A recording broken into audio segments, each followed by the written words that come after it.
Salut à tous. Si Street Fighter est le versus fighting le plus connu, avec les meilleurs personnages et le meilleur gameplay, il existe un autre versus fighting sur arcade tiré d'un manga très connu qui est aussi mon manga favori.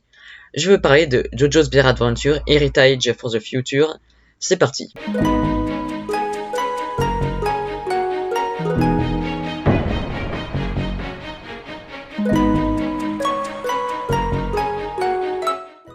JoJo's Bizarre Adventure est un versus fighting publié et édité par Capcom, c'est-à-dire ceux qui ont fait les Street Fighter.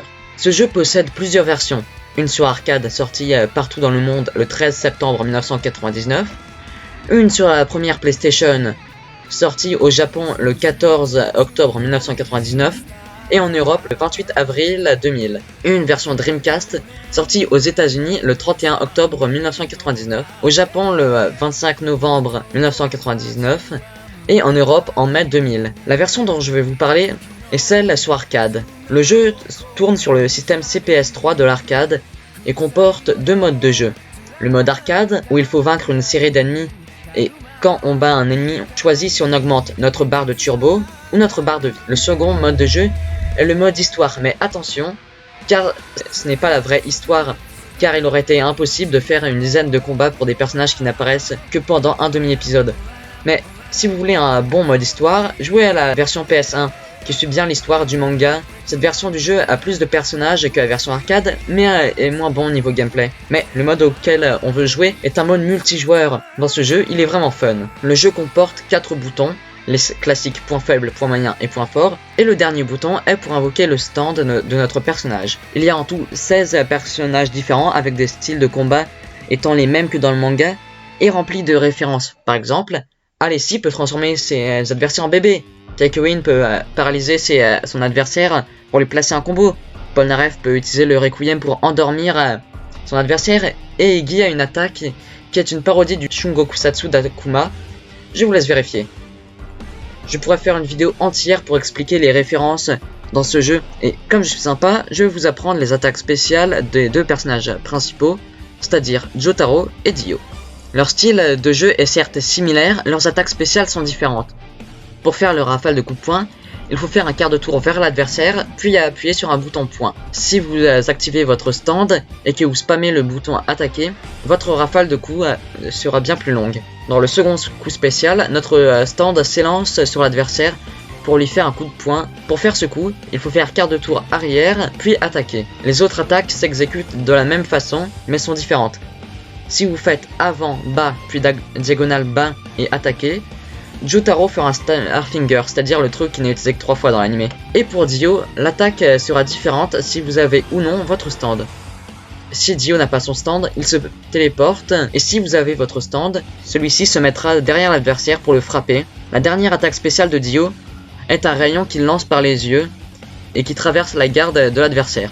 Pour l'utiliser, il faut faire avant, point fort, point moyen et point faible, et encore avant. Comme dans pas mal de jeux de combat, il y a des attaques turbo consommant une barre de turbo, dont il est possible d'en avoir 10. En faisant un quart de tour vers l'adversaire, puis appuyer sur deux boutons à attaquer, Star Platinum fera une rafale de coups de poing très longue. Et Dio lancera un mur de couteau en faisant un quart de tour vers l'arrière, et deux boutons attaquer. Jotaro fera un coup de poing qui peut être chargé pour faire un coup surpuissant, et Dio fait le Road Whirlada, qui fait lui aussi énormément de dégâts. Dio peut aussi aspirer le sang de son adversaire en faisant point moyen, petit point, avant, petit point et point fort. Et évidemment, quel serait un jeu de combat JoJo sans qu'il y ait le légendaire? Quand le temps est arrêté, votre adversaire ne peut rien faire, à part subir et voir sa barre de vie descendre rapidement, car Jotaro et Dio font énormément de dégâts. Pour faire cette attaque, il faut que la barre de turbo soit au moins à 3 et la manipulation pour arrêter le temps est différente en fonction que vous jouez Jotaro ou Dio. Pour Jotaro, il faut faire avant, moyen point, petit point, avant et stand. Et pour Dio, c'est avant, point fort, point faible, avant et stand. Vous pouvez arrêter le temps aussi bien sur le sol qu'en l'air. Et cette attaque consomme toute votre barre de turbo. Et donc si elle est remplie au max, le temps sera arrêté pendant plus longtemps que si votre barre de turbo est à 3. Et ainsi, vous pouvez placer des combos comme celui-là.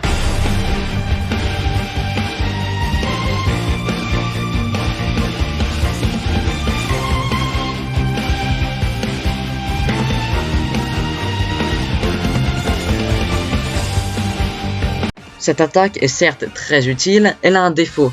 L'animation prend quelques secondes pour l'utiliser.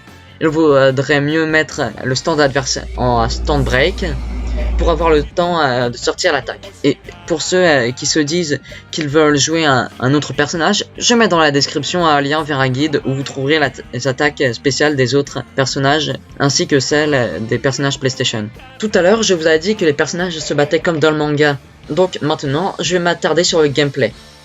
Tout d'abord, il y a les différents styles de stand comme à petite portée, qui font énormément de dégâts comme Star Platinum, The World ou Crime, et les stands à grande portée qui font peu de dégâts, mais si vous faites quart de tour vers l'avant puis stand, vous pourrez contrôler votre stand, mais votre manière sera sans protection. Il y a aussi une technique que tous les personnages peuvent utiliser, le tandem. Quand vous faites quart de tour arrière puis stand, et pendant que vous avez cette image, vous devez faire la manipulation des attaques que fera votre stand. Il pourra faire des attaques normales, spéciales et même turbo. Après avoir fait vos manipulations, votre stand s'élancera vers votre adversaire pour lui faire les attaques que vous avez choisies. Avoir activé votre stand vous donne plusieurs bonus, comme un double saut, une meilleure force et une meilleure portée. Mais attention, car en dessous de votre barre de vie, vous avez une barre de stand qui baisse quand votre adversaire vous frappe et que vous avez activé votre stand jusqu'à ce que vous soyez en stand break. C'est-à-dire que vous êtes éjecté, permettant ainsi à votre adversaire de vous placer un combo. La zone de jeu est très grande, rendant ainsi le fait d'être coincé dans un coin assez dur.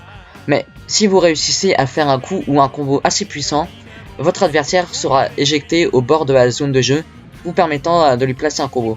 Vous pouvez faire des coups comme celui-là. Il existe une autre façon d'éjecter votre adversaire. Si jamais vous lancez tous les deux une attaque spéciale et qu'elle se touche, vos deux stands s'affronteront et vous devrez alors spammer un bouton attaquer. Celui qui spammera le bouton le plus vite éjectera son adversaire. Avec tous ces éléments, je trouve que ce jeu a un meilleur gameplay que certains grands jeux de combat comme Street Fighter, King of Fighters ou Tekken. En plus d'avoir un gameplay aux petits oignons, ce jeu a des graphismes magnifiques et il a de nombreux détails. Je vais vous en citer quelques-uns.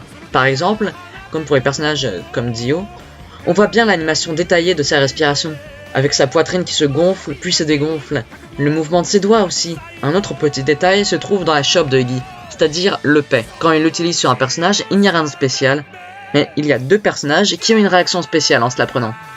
Évidemment, il y a Polnareff, qui panique en bougeant les bras à toute vitesse.